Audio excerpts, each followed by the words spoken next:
All right. So first thing he has on here is birthdays for December. We had Rudy, who was last week. We had Dave Droby. It doesn't tell me your date, so I just know it's your birthday this month. John, Andy, and Bobby.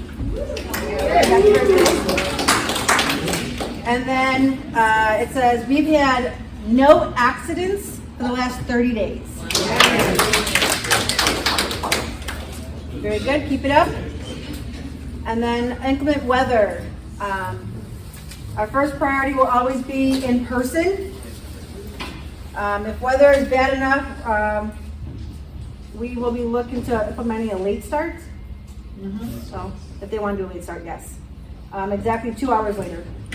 And then if weather is such that we cannot transport students safely, they will do remote learning, and then we'll get an early morning robocall. So if you guys have declined those text messages from us, whether from last year or this year, I think we corrected them all from last year, but if you decline those, you will not receive those calls. So you'll show up at work and nobody else will be here. So if you declined it at any time, just let me know so that we can go back and fix that for you guys. But you cannot decline those text messages so you can get notified. And that could be notifications for they're coming in late, we're closing, or hurry up and get here. You know, we're giving you 10, 15 minutes extra time, like we've done last year when Mary was here, and give you more time to pre-trip and get on the road safely. So, the hub. Love the hub. So the transportation hub. Can everybody access the hub? Yes. Everybody's been able to access it? Everybody's been able to go on there and explore it? It's a Okay. little different, kind of like winter. You have to dig for it, I know. So, if you're at home, you will go, there we go. So if you're at home, why is it not showing me this one? Hold on. Is it different on your phone than it is on? Okay, yes. Yep, so.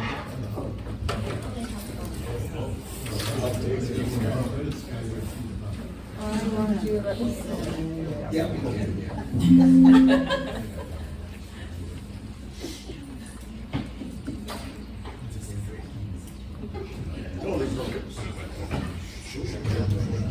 Sorry, I'm trying to show you guys where to go. All right, so if you go to staff, you go into the hub. You want to go to district sites, transportation. This is the same thing on your phone. The only difference on your phone and this, you can see all three of these right here. But when you're on your phone, you have to swipe left and you'll see all three of those icons. So drivers and monitors, transportation, and then the boundaries. So if you were to click on the transportation resources, here's all our Christmas information. So if you weren't able to RSVP, you can click on the holiday luncheon and you can RSVP, yes, no, bring a dish.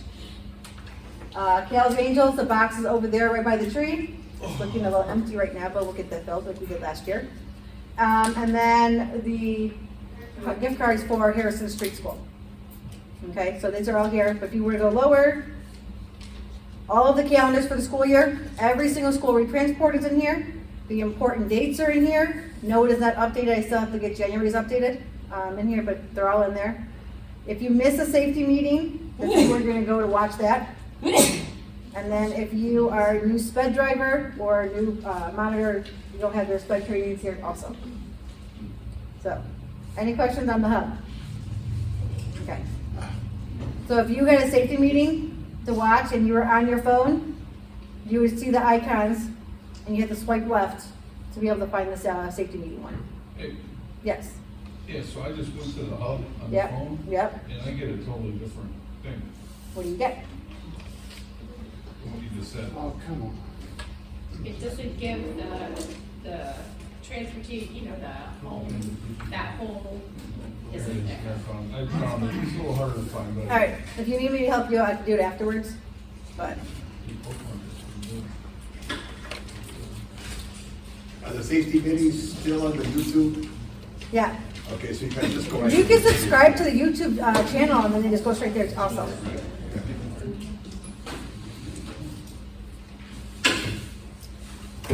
Okay. What else do we have here? Winter break, last day before break, so Geneva has school on the December 20th. The 18th, 19th, and 20th are finals for high school. So I'm working on those early dismissals, so I will get those out to you before the end of the week. But that is next week for Wednesday, Thursday, and Friday. Is that early dismissal all 3 days? On Wednesday, schools will depart, buses will depart at 12:50. Thursday, they'll depart at 11:10. And on Friday, they'll depart at 11:20. That's just high school. Safety videos, did all that.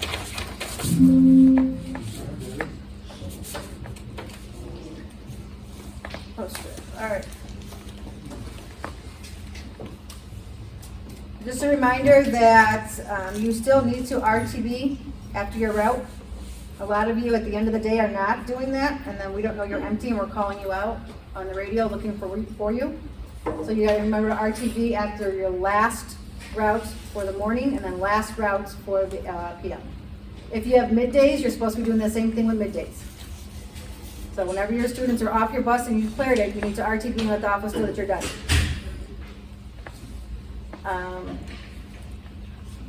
Reminders are being sent out by Kendall. If you're not received them, let us know. I know I have not done a blackout date calendar recently. I'll work on that and get that out hopefully before you guys are done with Christmas break. But technically, you're not supposed to be asking for days off on those blackout dates. There's a reason for that. One, it's either before a holiday or it's after a holiday. Extended break. We have too many drivers off already. So if there's anybody over 3 or 4, like last week and this week, we've been getting everybody. All 8 subs are on routes. Kelly had to run out on a route. I did a couple weeks, I think a month ago. So blackout dates are in there for a reason. So we need everybody here. Did that one. Field trips. We need help with those field trips. The bowling ones, Mondays and Fridays, I think we're almost done with that. I think this week or next week's our last week for those. But the other field trips, we still need assistance. I'm still assigning at least 4 or 5 a week to the subs because no one's taking them. So we need some more of you guys to step up and take those field trips, please. All right, any questions on Matt's notes? Okay. Let's see if I did everything for him.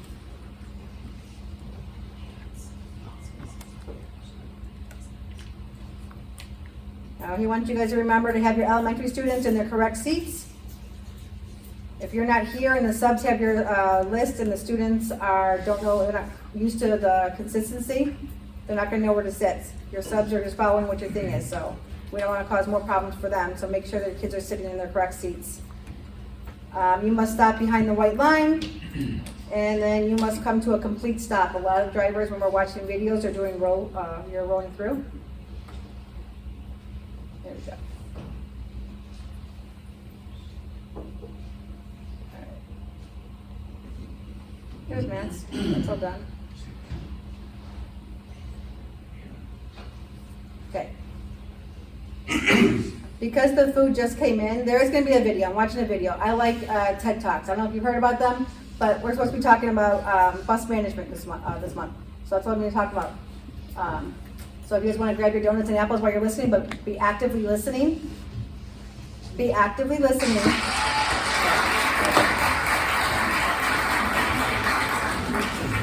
Just like you, and just like me. He had a name. They called him Marlon. I called him the kid from hell. For Danny, it was just a baseball glove. Teresa, she's a story unfolding. These were 3 of the kids that rode my school bus 30 years ago. Mark Ostrowski says that chaos is out there. Chaos means opportunity.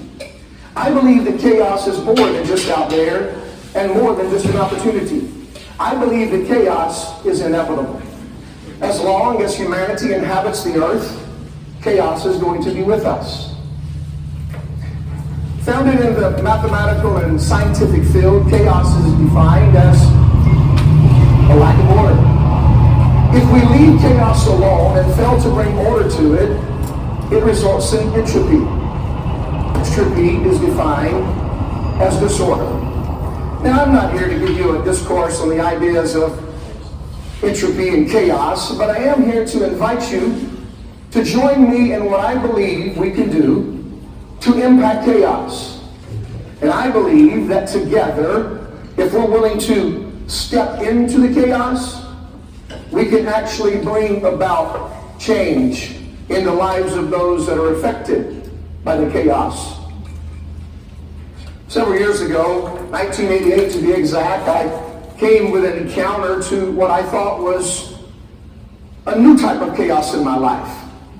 It was the year I married my wife, and 3 weeks after our honeymoon, when we returned back home, I started driving her school bus. Now, in case you're just wondering, she was not a student on my bus. Let me make that very clear. She owned the bus company. So, as a job, I started driving her school bus while working some other jobs and in college. And during this time, I discovered that driving a school bus was really a lot of chaos. People ask me all the time, what was it like to drive a school bus? And I explain it this way. Imagine yourself the only reasonable adult stranded on an island with 66 other people.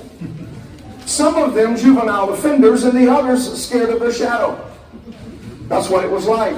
Every day for 10 years that I drove a bus. I'll never forget that those students that rode my bus, many of them, most of them, were trapped in the middle to lower class part of society, and the majority of those were very poor. This was new for me because I had never rode a school bus much, so to drive a school bus was very different. You see, I believe that you and I can impact chaos in 3 ways. Number one, when we serve others. He had a name. They called him Marlin. I called him the kid from hell. You want to know why? Because I was sure that's where he came from and was confident that's where he was going. For a year and a half, when he was in the 9th grade, year and a half when he was in the 9th grade, you got it? Marlin was the #1 contributor to the chaos on bus number 9. He had this little game that he would play often, and he would come on the bus and he would take paper wads. And so if you've ever done this to a bus driver, you should apologize when you leave this room. But he took these paper wads and he would begin to throw those from the back of the bus, and they would come as close to as good to the front, but would never make it past about the middle row. Well, Marlin wasn't content with that, and the more order I tried to bring to the chaos, or in fact, the more control I tried to bring to Marlin, the more difficult he became. So he brought racquetballs on the bus, and I'll never forget it. He began to throw these racquetballs from the back of the bus, and they would continue to fly past the middle row, and on occasions, they would hurl right past my head and hit the windshield. You know, being the #1, super sensitive, caring adult on the island I was trapped on that bus, I was a little patient with Marlin a couple of times. And then whenever one of those whizzed by my head and hit the windshield, I realized I got to do something. So immediately I slammed on my brakes, put the bus in park, turned around, and walked with my best Barney Fife pose to the back of the bus. Marlin, aware of my frustration at the time, got up, opened the back door of the bus, jumped out into the street, to which I met him with this remark. "Hey, I'm finished with you, man. I'm kicking you off the bus." Marlin offered some gestures that I will not give to you tonight, and some vocabulary that is not common for me. And when I took the students to the school, I went to the principal's office, and it was over. He was suspended 3 weeks. I won the battle. The 3 weeks that Marlin was on the bus, I thought about him. You see, I remember that Marlon's chaos was different than most people. His mom was absent from the home. His dad lost a leg in a crash when he was young. So before Marlon could get on the school bus to go to school with the other kids, he had to take care of his dad, who was crippled, and at that point an alcoholic. And then Marlon would get on the bus and try to cope and go back and repeat one time after another. So I decided we've got to do something. So I contacted a university friend of mine that was across the tracks from where my bus route was, and we pitched this idea, and we decided we would just bring these college students across the tracks to tutor these kids. And they started, and it was great, and it was awesome. And Marlon finished the school or graduated from school, and I'll never forget it. We lost contact, and about 15 years later, I'm sitting at the university where I work in my office, and a Coca-Cola truck pulls up beside my window. And guess who got out of the Coca-Cola truck? Marlon, the kid from hell. I thought, who did Marlon steal a Coca-Cola truck from? He had the keys, he put the drinks on the two-wheeler, and he wheeled them around to the front of the building, and I ran out of my office, and I met him at the front door, and I looked at him, and I said, Marlon, and he said, Will. We were mesmerized by the moment of a re-encounter over about 15 years that we had not seen each other. And I said to Marlon, what are you doing? To which he said, I'm delivering Cokes, Will. And then he said, hey, Will. And that tone caused me to pause. And I looked at him. And he said, thank you for them tutors. I made it. I got a job. I'm married. I got a house. 13 years with Coca-Cola at the time. Talked to Marlon a couple of days ago. He's up for a promotion now. Number two, we can impact chaos if we will simply empower others to dream. For Danny, a baseball glove was enough. I got a favorite chicken place that I go to about 10:30 in the morning because the chicken is freshest at that time of day, because it's after breakfast and in between lunch, and they're forced to cook it for you because they're open. And I go in there and I take my papers and I'm going to grade my papers, and I'm excited about it because it's meat and gravy and chicken. It's a southern thing, and it's a great place to do my work. I'm nestling in to study or to do my grading, and all of a sudden my alarm goes off on my phone, and it reminds me of a funeral visitation that I'm supposed to be at. I don't like funerals for number one. Number two, I didn't even know the deceased lady. And number three, I felt compelled to go simply because my friend was the son-in-law. I go to the funeral visitation. I'm standing in the lobby. This kid walks up to me, a little older than a kid, and he looks at me and he said, did you used to drive a school bus? This was about 6 months ago, and I looked at him and I said, yeah. And he said, is your name Will? I said, yeah. He said, I'm Danny. And he told me his last name. He said, 30 years ago, you gave me a baseball glove on the bus, and I just wanted to tell you, it changed my life. We went in, did our respects, came out. I said, Danny, can we meet later next week? He said, yeah. So we met at an ice cream stop the next week, and I walk in, and Danny's already there, and I was going to buy his ice cream, and he finished his ice cream before I got there, and he had a shadow box on the table. You know what a shadow box is? It's what your mama or your grandmama put stuff in that really may not matter to anyone, and they hang it on the wall. He laid the shadow box down, took the back off of it, took the glove out, held the glove in his hand. I wanted to touch the glove. He began to tell me the story. On the bus when I was in the 5th grade, we talked about baseball. I'm not sure you even knew about baseball, but you seem to care about me. So when we talked about baseball, I'll never forget it. I said to you, I'm going to play baseball. You said, what position? I said, I'm going to play shortstop. And you said, no, you're not a shortstop, play second base. He said, well, I played second base, and then I began to coach after I finished high school. And he said, I'll never forget the day you gave me the glove, Will. He said, I was getting off the bus, and I was standing at the bottom of the steps, and you had said, hey, Danny, wait. And it was the last day of school, and you looked at me, and you looked down, and you pulled an old glove out, this one, from a box beside your seat, and you tossed it to me in the stairwell. You said, hey, Danny, I believe in you. You're good.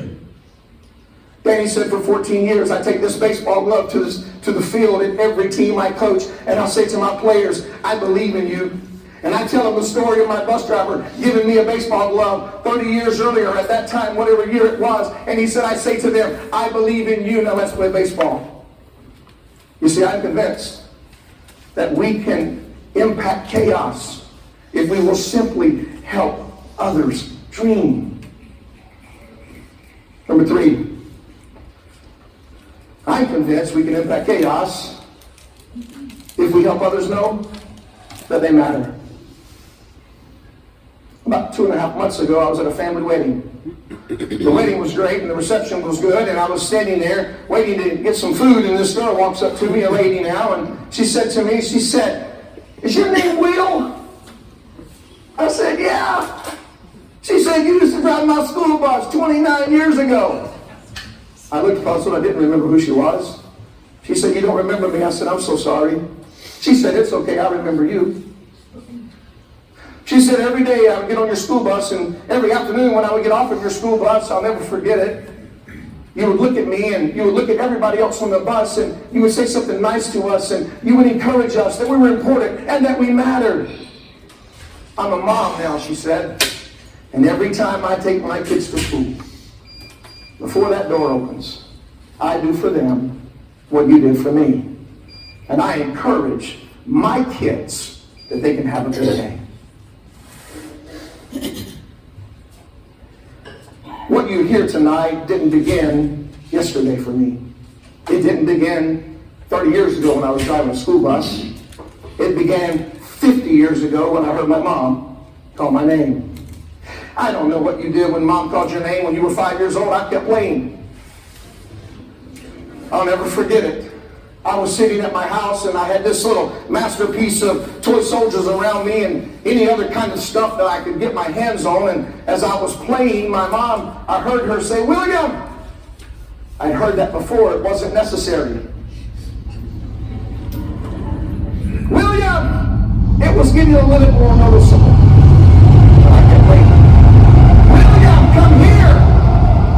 I left my playground, went to my mom. She's standing at the front door of our house. When I got to my mom, she bends over, pulls my shirt back away from my chest, and stuffs a bag of cups down my shirt. She puts a bag of popcorn in my left hand and an ice-cold jug of Kool-Aid in my right hand. I'm excited. We're going on a picnic. So I thought. My mom opens the door, and our house was about 5 steps up on the front porch, and we could see all the way out down the road to the church where my dad pastored, and I could see everything from a high level, even as a short 5-year-old. My mom said to me, "See the men working in the ditch?" I said, "Yes, ma'am." She said, "Everybody deserves a cool drink on a hot day. I want you to take this stuff to the man with the big hat, and I want you to give it to him." I made my trek down those 5 steps, looked back at my mom, and I waved at my mom waved at me as if to say, "It's okay, keep going." So here I am carrying all of this heavy stuff with cups coming out of my shirt, looking for the man with the big hat. As I kept walking, I see the men working in the ditch. I get closer to them. I can hear them talking. They're saying words I never heard before. I was afraid. I watched them and I looked for the man with the big hat. And when I found him, not only did he have a big hat, he was different than the rest of them. All of those guys with the shovels working in the ditch, they had stripes down both sides of their legs, and they had really big letters on the back of their shirts. But not the man with the big hat. The man with the big hat also had a big badge and a big shotgun and glasses that looked like mirrors. And when I saw his glasses, I could see my fear in my eyes. And I dropped the popcorn, put down the Kool-Aid, pulled the cups out of my shirt, gave them to the man in the big hat, and ran as fast as I could back to my mom. My mom met me at the front porch, and together we turned around and watched one by one as the men in the ditch with the stripes on their legs laid down the shovel and went to the man in the big hat for a cup of cool Kool-Aid. My mom said, "You're different than those men." But you see, William, everybody likes Kool-Aid.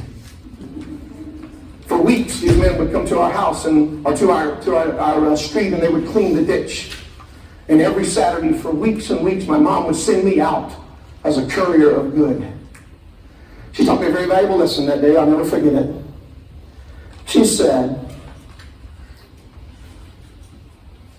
"William, people matter. Even the inmates cleaning the ditch next to the house." I don't know where you are in your journey. Perhaps you're just beginning. Perhaps you've been doing this journey of chaos walking for about 30 years. Maybe you're on year 50. I don't know. But what I do know is impacting chaos involves human interaction.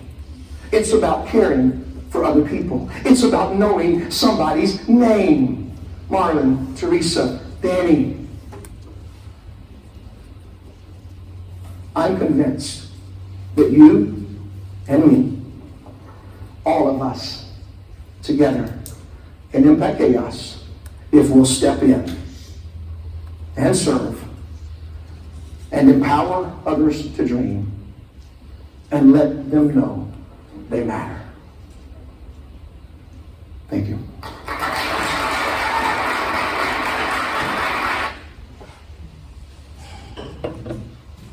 Okay, I know for you, some of you, that was boring and you rather have gone home, I get it. But there's a reason why I picked that, and it's because these students do matter. And a lot of times we're watching the videos and we're seeing you guys not interact whatsoever with the kids, or you guys are writing reports up and you are throwing out your opinion, not knowing exactly what's going on with the kids at home, what happened at school with those students. I am an educator. I was always been a teacher. I've always been in the classroom. I've always had those kids that I wasn't fond of when they came to school. But again, if you know their background, if you took the time to get to know them, if you actually interacted with your kids, there may be a difference. We've actually seen drivers who don't talk to their students at all. We don't greet them. We don't say nothing to them. I know that driving a bus, when I did drive the bus with the kids on it actually, I was nervous as hell. Pardon my language. I couldn't do everything all at once. There was kids back there, I'm thankful that those kids will help me with directions. But the kids do matter if you would talk to them, interact with them, say something to them. But at the same time, don't expect them to come back at you with a comment or anything like that. Because there are students who don't want to interact. It's not to be rude, it's not to be disrespectful, but they don't know what to say. You don't know what happened at home. I had a couple drivers who got upset. I watched a video, and a student got on the bus, gave a note to the driver to let them know that they were able to ride this bus to go home with their friend. And she snapped at the students and says, "Now you want to talk to me? I've tried talking to you all year." Okay, so students are not always going to interact with you. They're not always going to say hi to you. Some days will be good, they will. Some days are going to be bad. They may just get on your bus, sit down, and just go to school. And yes, that happened at this with one of our drivers. And it's not the point. The point is, you can't always expect them to talk to you, but having an understanding of what they're going through, they're not going to always come back. But interacting with them, okay? At the same time, somebody said that this student is racist. They're attacking me, and in all honesty, did you know what happened at school when they were in that classroom with these other students? You're just there.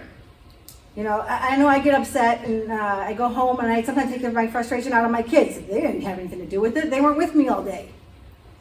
But you are just the driver. You're just there sometimes, and they're getting their frustration out. Okay, so you never know what's going on with those kids. When you're writing those reports up, and we want you to write those reports up, good and bad. I mean, we always seem to do the bad ones, not much good ones, but good and bad, but you want to name the facts. Just stick with the facts. We all have opinions, we all want to share our opinions, but on those reports, when we're talking to the administrators, we want to tell them the facts of what is going on. Especially if it gets to the point where we have to go to student services and we want to let them know what's going on. I do watch videos, I observe, and I strictly give them the facts of what I'm seeing. I see that somebody's trying to avoid this little girl, but she won't stop. He's looking out the window, but that little girl won't stop. She's poking, she's calling his name, she's asking him questions, and it's the same question, and he says, "I don't want to answer it, I don't want to talk." And he's looking out the window. Over and over and over again. We talk to student services, that little boy is the one who was taken off the bus, not the girl. This year, same situation, same girl, but now she was doing it to another student. But if we would have looked at the facts of what was going on when I gave it to them, maybe it wasn't that little boy who would have been taken off that bus, maybe it was a little girl we could have talked to. So you have to look at the whole picture, not just that one student who's always the one pushing your buttons and nagging you, because maybe something else is going on. Maybe that student needs something else to help them distracted. Some students are on the bus for 2 minutes, some are on the bus for 45 minutes. If you go in my office, you can see my desk, it's like a toy store. There's 3 of them that are actually mine. I paid for them, I like them, don't take them. But you can have anything else on the desk. If your student needs a picture or something to play with on the bus, give it to them. If you think they like something else and they want books, these are more for the 45-minute drives and everything. But I am more than willing to help those students drive or ride a bus successfully than always putting negative remarks and telling them to the student services. Because sometimes those students just need something else to help them get through that drive. Okay? So again, that's why I picked the video. He nagged, he pointed out negative things, and he had his opinion, but then he also realized that his interactions, his positive reinforcements, that helped the students also. Also, something to remember is that us as drivers, we can't diagnose, we cannot suggest to parents and teachers, because we're not educated to be able to do that. So telling a parent that your student needs a monitor on this bus, that's not for you to say. You can talk to the parents about how that child was doing on the bus, but it's not your opinion to share with that parent that yes, this student needs, you need to go talk to student services. You have to talk to your caseworker because they need this person here. That's not for you to decide. Because it was one day that student, that's just one day. Not every day. Every day is different for them. And every day that if you want to bring up negative things to those students day in and day out, they can't forget that. But if you start out your new day positive, new things, then they can have a new day, new start. But we don't want to focus on the negatives all the time. So again, I'm more of the educator, so that's why I can teach more about this. But okay, these are our current rules. Everybody has them hanging on their bus. I think there are too many, and I feel that some of them don't really make sense. So I have it here, but again, I just put it up. This is what we have on our bus. I know Matt was talking about reevaluating them, shortening them up because 10 rules, they're not going to read all 10 rules. They're not going to focus on them. Some of the things that we're seeing on the buses is students are climbing over their seats. When the kids get on the bus, if you're interacting with them and talking with them, for day 1, if you would have corrected the behavior, they may not be climbing over the buses. Some of the things that Kelly and I have been working on are talking about that in the fall for kindergartners, not in the fall, sorry, in the springtime, we want to go to the schools. We want to bring a bus out there and we want to talk to them. We want to talk to the new parents, we want to talk to the kids, and I want to bring the buses out there so they know what to experience when they're on a bus. Some kids are never on a bus. But we want to bring it out there. I want to be proactive. I want to be proactive, I want to bring the bus out, I want to talk to the kids. But if we can stop them right away, then we're not going to be climbing over the seats. Standing before bus stops. We see them all grabbing their stuff, standing up in the aisle before the bus is even stopped. But again, these are all things we've seen this year. Walking while the bus is moving. So they're going from one seat to the next seat. I have one kid who moved from the way back, and by the end of the route, he was all the way up the front seat. And no, he was not moving his seat while the bus was stopped. It was slowly, he was periodically was moving all the way up. They're hitting their peers. You can't always see that. I understand that. You can't always see it. They were pretty low. They're all the way in the back. I get that you can't always see them. But if a kid comes up and tells you they're being hit, we'll pull the videos. I don't really have to watch them, but sometimes I do. Meaning that I don't have to watch every single minute. I can just cut it and send it to the school. Yelling out the windows. They're yelling. They're hanging out the windows. A lot of your buses are not clean. Taking ownership in your own bus, that's your bus. You drive it every day, take ownership in it. If you need a broom, you can ask for one. I know they're working on things they have in your buses. Everybody would have one in your bus to clean your windows. But cleanliness in your bus is a huge thing. I know when you see my desk, it's cluttered, but I'll take everything off that desk and clean it. And then put it all in my back when I get done with it. But it's not just the clutter. There's garbage. No interaction with students. So some drivers are just looking straight ahead. They don't interact or say hi to anybody. Again, I already mentioned the one, but the rude interactions. Loud noise levels. I asked Kelly this morning, what's an inside voice? What do you all consider an inside voice? If you were talking to a kid and said, I want an inside voice, If you tell them I want inside voice like a classroom, the classrooms are never always quiet. If you say an inside voice like, you know, gymnasium's a classroom, but when you go to a sporting event, it's not quiet. Inside voice when you go to a hospital can't be always because, you know, people are screaming for a procedure. So what do you consider an inside voice? Normal talking voice. So when you're telling a student to have an inside voice, we have to consider what they're thinking. Like, where am I at currently? You know, if I open the window, technically, am I outside then? I'm not inside the classroom, I'm in a moving classroom, but I'm not in that classroom. I was telling her maybe a library. No one ever screams in a library. I've never heard it, there's no competitions going on there, there's no one screaming in a library. The only place I could think of. No eating and drinking. I know a lot of you guys are asking us to cut videos because kids are eating, but at the same time, if you're eating and drinking on your bus, why isn't it okay for them to eat and drink on their bus? And then no positive reinforcements. But like I said, a lot of the reports that we get are negative. You know, you want corrections, and I get that, but sometimes a positive reinforcement will help them also. So again, some positive behavior interventions. Again, this is not for kids, this is for you. This is how you are to communicate with your students. A pleasant greeting. You don't have to have a full conversation. You don't have to get personal and ask them how their day was or how their weekend was, but even a hello, a good morning. Having empathy, realization, understanding. I couldn't choose which one I wanted because it means different things for everybody. But realizing that, like I said earlier, they may not greet you back, but at least you made the effort. Them just looking at you and a smile could be an interaction enough. Maybe they don't want to talk to you. Again, not just personal to you, but and anybody. Acknowledging good behaviors, a positive request. I'll get into that in a second. Address the issues promptly. Don't let them wait till months later while we're trying to correct them. Again, if we did it in the beginning, we wouldn't be there 3 months later trying to correct the problems. And then redirect conversations. Sometimes you guys come up to us and say that, you know, they're talking about negative things and they're talking about dark things, and you can alter the conversations. You can talk to them differently.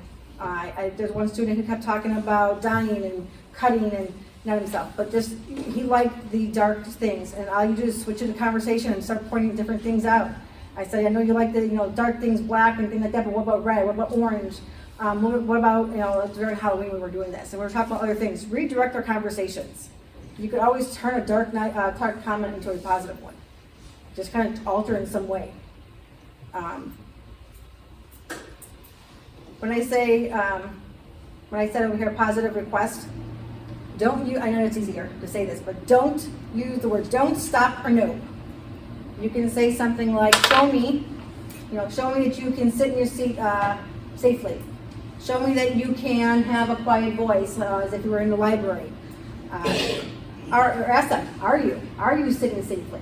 Are you being safe with your peers? Some students want to sit by certain people. Well, you being safe, you can't sit there unless you're going to be safe. So we want to change our ways we're talking to the kids, and we're not always negative. So I'm pretty sure at home, and I know my kids hear it all the time, no. But again, we don't want to always give them those negative comments. Model behavior that you're expecting. So if you're going to be mean and you're going to be yelling at them and you're going to be rude to them, we'll expect the same thing back. Be consistent. I mean, one day you're going to say it's okay for them to eat, but the next day you're going to say it's not. Now, what's the rule? Can I eat or can I not eat?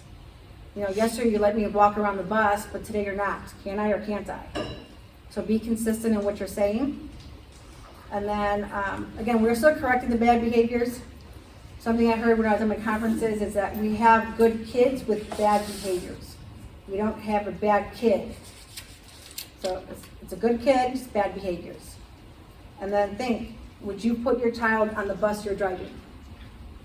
If you're driving your bus and the way you're behaving, would you feel that your students would be safe in that bus if they were on there? So I'm going to ask you guys your best practices. There's some of you who have great buses. You communicate with your kids. There's, typically never an issue. Once in a while there may be, but again, it's out of sorts one day. But what do you do, if you wouldn't mind sharing with all of us, what do you do to have bus management, to have all of these things that we were talking about? Well, I'll start off. Go ahead. One of the things that I started doing is, because we had Halloween and we had Thanksgiving and now Christmas is coming up. And I start to ask them, how many days? Today's this day, Halloween's on the 30th. You know, take 7 away from 30 and get them all thinking to, you know, use their math. Well, this morning, I says, who knows how many days till Christmas? I said, today's the 9th, Christmas on the 25th. Do the math. Oh man, their little eyes are rolling around. It's kind of funny to watch Is this. this high school?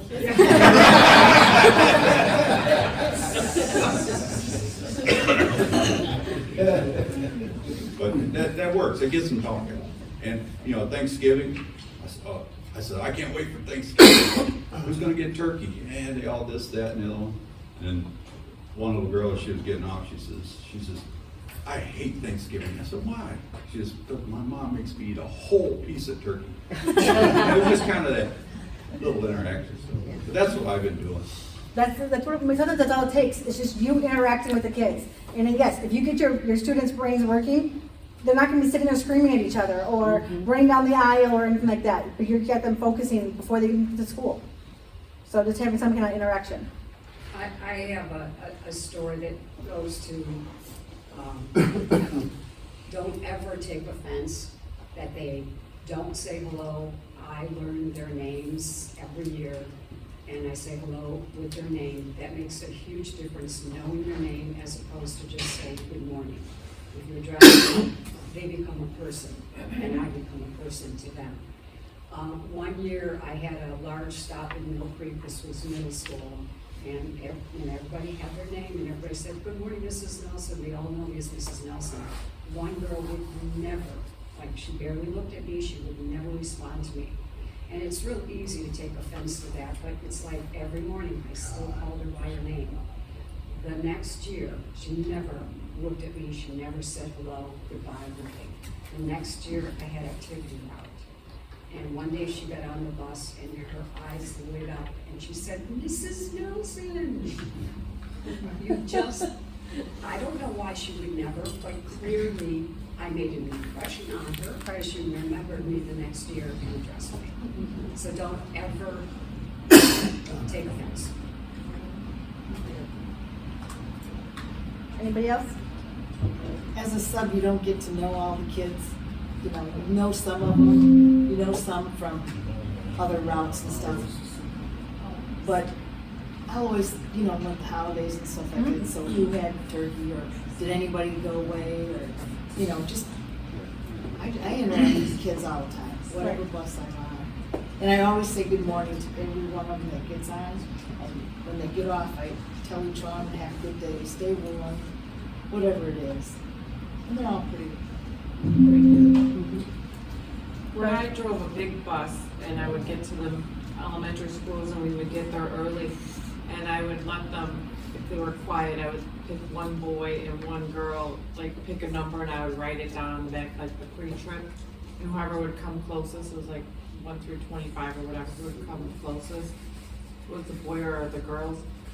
The boys or the girls would get off the bus first, so they would all have the lineups, but they had to be quiet to see who got to pick the number, so that they'd be all real quiet, and then they get to pick, and then they would all get to line up and get off first. It was boys or girls, so they would wait quietly to pick their number and get off quiet. Absolutely. That's a good idea. Thank you for sharing. I know a lot of you guys want to come and go quickly, but again, being respectful to each other and listening to everybody else sharing, because you could get a good idea. I understand you guys want to keep some of your ideas to yourself, it's great, go ahead. But again, sharing is sometimes nice.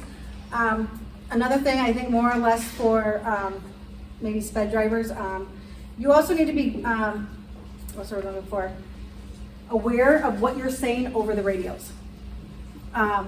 Because if your students, if you're on the radio saying that I am not safe, and your student is trying to get on the bus, and I feel I'm not safe, he's, they're talking to him, waiting to see if he's gonna go to school or not. You're giving this kid cues on what to do the next time, so he doesn't have to ride the bus. So we have to be aware of what we're saying on the radio, or even if you're not on the radio, but say you're saying to the parents and they're trying to help you get the students on the bus, you have to be aware of what you're saying. Because those kids they may not talk to you, they may be, they're gonna take all that in. So now the next time, they're not gonna come on the bus with you, because they know that they can fight, make you feel unsafe, and things like that. And again, we don't want a student riding your bus if you're gonna be unsafe. That's the whole rule, the parents have to take them off, or the teachers do. But again, we don't want to be announcing that on the bus, in front of the students. That's something that we should be talking about later. And then also, anybody who's driving a sped route, unless it's noted on your sheet that the students can get off the bus without an adult, all sped students need to have an adult with them when they get off the bus. So we should not be opening the door for anybody. That goes for a kindergartner also, unless they have an older sibling or a parent for kindergartners, but sped students, no one.